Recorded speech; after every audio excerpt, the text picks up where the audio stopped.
हिंदुस्तानियों को हराया है तो हमेशा हिंदुस्तान के लोगों ने साथ नहीं दिया देश का, और दर्द है तो केवल इसी बात का। भारत के इतिहास में अगर दर्द केवल इस बात का नहीं है कि विदेशियों ने हमारे साथ क्या किया, उनका तो हम मुकाबला कर लेते, दुख इस बात का था कि हमारे सभी लोगों ने साथ नहीं निभाया और साथ नहीं दिया। और इसकी फीलिंग आज भी मुझे इस देश में होती है। भारत धर्मगुरु भी तभी बनेगा जब एक शक्तिशाली भारत का निर्माण होगा।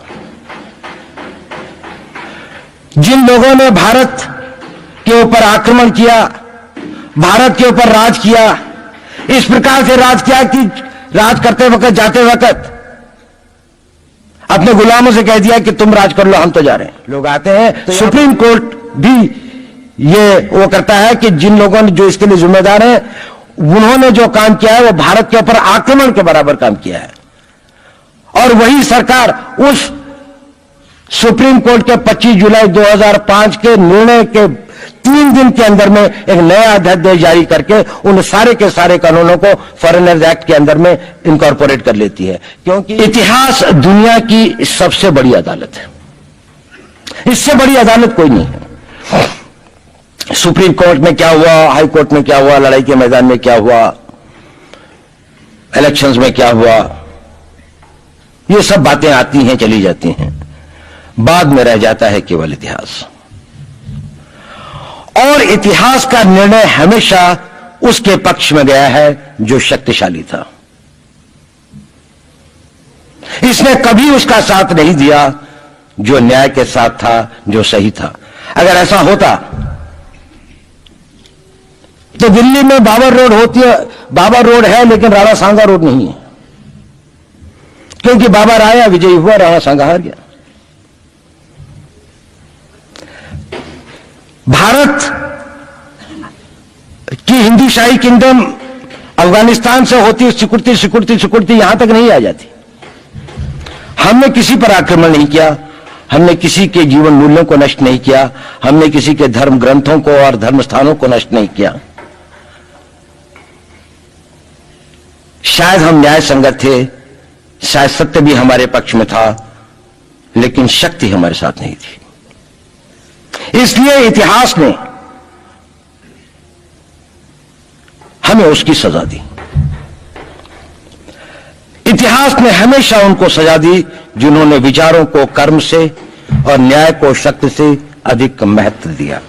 अब मैं ये नहीं कह रहा हूं कि उसको उसकी तिलांजलि कर देनी चाहिए, ये नहीं है कि न्याय का अपना महत्व नहीं है, लेकिन यदि कॉन्फ्लिक्ट ऑफ इंटरेस्ट हो तो शक्तिशाली बनना ज्यादा आवश्यक है।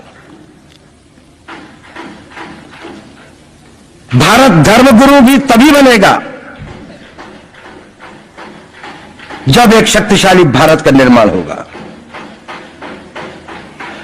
जिन लोगों ने भारत के ऊपर आक्रमण किया, भारत के ऊपर राज किया, इस प्रकार से राज किया कि राज करते वक्त, जाते वक्त अपने गुलामों से कह दिया कि तुम राज कर लो, हम तो जा रहे हैं, तो यहां पर गुलाम वंश भी बन गया। अगर हम लड़ाई के वॉरफेयर के उसूलों से देखें कि किसी भी राष्ट्र की जो कॉम्प्रिहेंसिव स्टेट पावर होती है, किन चीजों से वो लड़ाई लड़ता है, जिसको हम कहते हैं कि ये शक्तिशाली है, दूसरा शक्तिशाली नहीं है, क्या वो अवयव होते हैं उसके, क्या घटक होते हैं उसके। तो भारत के पास जनशक्ति, धन शक्ति, ज्ञान की शक्ति, टेक्नोलॉजी की शक्ति, और जिन लोगों ने आक्रमण किया उनकी शक्ति को अगर हम ये देखें तो शायद 1 और 1000 का अनुपात भी नहीं होता। लेकिन उसके बाद भी हम वो नहीं कर पाए। और ये प्रश्न भी किसी ने पूछा, उस पर मैं आऊंगा बाद में।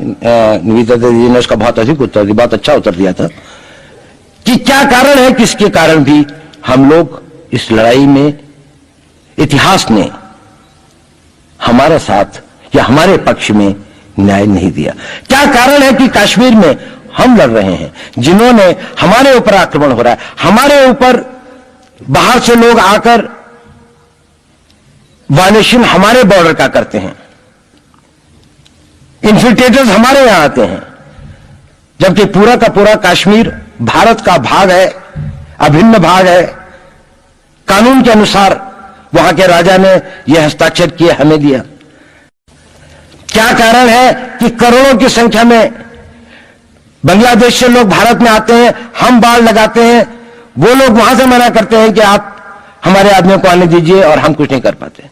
और भारत में 2 करोड़ नागरिक रहते हैं, हम हर एयरपोर्ट के ऊपर में इमिग्रेशन की चेक पोस्ट लगाते हैं कि कहीं पर कोई एक आदमी बिना पासपोर्ट के या बिना वीजा के भारत में प्रवेश न कर जाए। यहां पर लाखों की संख्या में, करोड़ों की संख्या में लोग आते हैं। सुप्रीम कोर्ट भी ये वो करता है कि जिन लोगों ने जो इसके लिए जिम्मेदार हैं, उन्होंने जो काम किया है वो भारत के ऊपर आक्रमण के बराबर काम किया है। और वही सरकार उस सुप्रीम कोर्ट के 25 जुलाई 2005 के निर्णय के 3 दिन के अंदर में एक नया अध्यादेश जारी करके उन सारे के सारे कानूनों को फॉरेनर्स एक्ट के अंदर में इनकॉर्पोरेट कर लेती है, क्योंकि जो वो IMDT एक्ट था उसको सुप्रीम कोर्ट ने नल एंड वॉइड कर दिया। ये सब बातें हमें सोचने और समझने की आवश्यकता है। एक कारण, मैं ज्यादा चीजों में नहीं जाना चाहता, इतना समय भी नहीं होगा, कि भारत विदेशों से इतना नहीं हारा। अंग्रेजों ने भारत के खिलाफ कोई लड़ाई ऐसी नहीं जीती जिसमें कि अंग्रेजों की फौज में भारतीय सिपाही नहीं थे। चाहे वह पहले बंगाल नेटिव आर्मी थी, 1857 के अंदर में सिखों और गुरखास ने उनका साथ दिया, जब सिखों से लड़ाई हो रही थी तो बाकी लोगों ने उनका साथ दिया। हमेशा नेटिव आर्मी उनके साथ थी। जब जब आक्रमण वेस्ट से हुआ, चाहे वो पार्थिव थे, चाहे हून थे, चाहे मंगोल आए, बाद में मुगल आए, तो लश्कर कहां बने? वो तो थोड़े से लोग आए थे। लश्कर बने काबुल में, जिस वक्त तो इस्लामाइज भी नहीं हुआ था, लाहौर में, सरहंद में। हिंदुस्तानियों को हराया है तो हमेशा हिंदुस्तान के लोगों ने साथ नहीं दिया देश का। और दर्द है तो केवल इसी बात का। भारत के इतिहास में अगर दर्द केवल इस बात का नहीं है कि विदेशों ने हमारे साथ क्या किया, उनका तो हम मुकाबला कर लेते। दुख इस बात का था कि हमारे सभी लोगों ने साथ नहीं निभाया और साथ नहीं दिया। और इसकी फीलिंग आज भी मुझे इस देश में होती है। और भारत को आंतरिक बाह्य शक्तियों से जो सबसे बड़ा खतरा है, वो खतरा इस बात का है कि हमारे अपने लोग ही कहीं राष्ट्र की सुरक्षा, राष्ट्र की अस्मिता, राष्ट्र के गौरव का सौदा न कर बैठे, अपने आज के सुख के लिए अपने भविष्य को अंधकारमय न कर दें। और इसके लिए जो जागरूकता चाहिए, इसके लिए जो ताकत पैदा करनी है, वो ताकत केवल समाज के अंदर भी पैदा की जा सकती है। उसको केवल आप लोग कर सकते हैं। वो केवल आज की युवा शक्ति ही कर सकती है।